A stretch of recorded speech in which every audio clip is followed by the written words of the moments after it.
It was like something out of The Wizard of Oz. Phlox appeared in the launch bay with his medical kit, which was to be expected, although he hadn't imagined Trip would come too, let alone the sub-commander. And all the while, the captain propping him up. He was both gratified and disconcerted by their attention. And you were there, and you were there. He supposed that would make him the Tin Man. He certainly looked the part in his bulky EV suit. He even had a metal leg, sort of. "What's so funny?" Trip said, from where he knelt, beaming at him. He shook his head, attempted to compose himself. "I just can't quite believe we're still alive." He heard the captain laugh, felt the vibrations as he leant against him.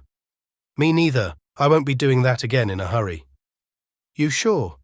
Trip said. "It looked kind of fun from where I was standing." He let the talk roll over him, sagging now. He was relieved when Phlox finished examining his leg and declared him stable enough for a stretcher. It wasn't that the wound was particularly painful, rather he was starting to feel a little light-headed. Perhaps the captain shouldn't have sat him upright after all. T'Pol was saying something about Romulans, and he shifted slightly, increasingly hot and uncomfortable in the EV suit. He swallowed, then swallowed again. He had no desire to throw up in front of his senior officers. He's not looking so good," he heard Trip say, as if from deep underwater. T'Pol.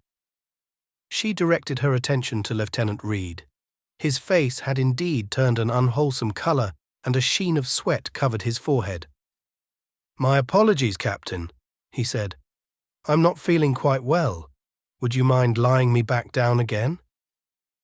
It was an elegant sentence, considering he was in the process of fainting, and she silently commended him on his use of understatement, even as she summoned the doctor over from where he was using the comm system to request a medical team. She stepped back as Dr. Phlox scanned him, whilst Captain Archer and Commander Tucker remained by his side. "He'll be fine, just a touch of hypoglycemia, low blood sugar," the doctor added for Commander Tucker's benefit, who was looking confused. "He didn't eat breakfast," the captain said.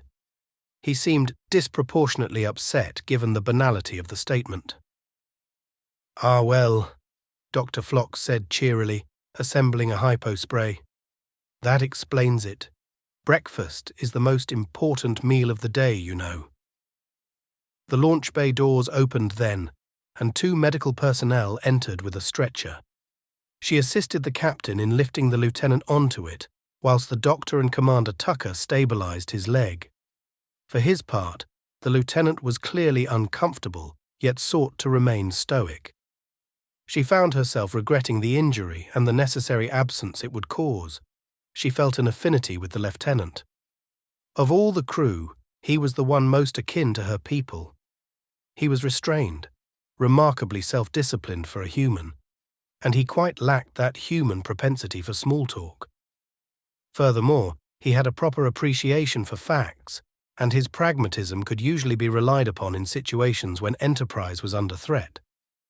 It was in stark contrast to the captain, who prioritized his emotions when making decisions, particularly those that involved the crew, and moreover seemed to take a real pride in doing so. As the medical team left the launch bay with Commander Tucker in tow, she offered the captain her pad. "A summary of the data we collected concerning the Romulan ship," she said by way of explanation. Predictably, the captain waved it away. "I'll look at it later. I want to check in on Malcolm just as soon as I change out my EV suit." A slight set of her brow or purse of her lips must have revealed her displeasure, because the captain glanced at her again as they made their way towards the door. "Why don't you talk me through it on the way to sickbay?" She inclined her head. It was an acceptable compromise, or as the captain himself would call it, a win-win, his usual objective when it came to resolving problems. As demonstrated by the events of today, it was an approach not without its benefits. Her eyes flicked to the scorch marks on the captain's EV suit, or its risks.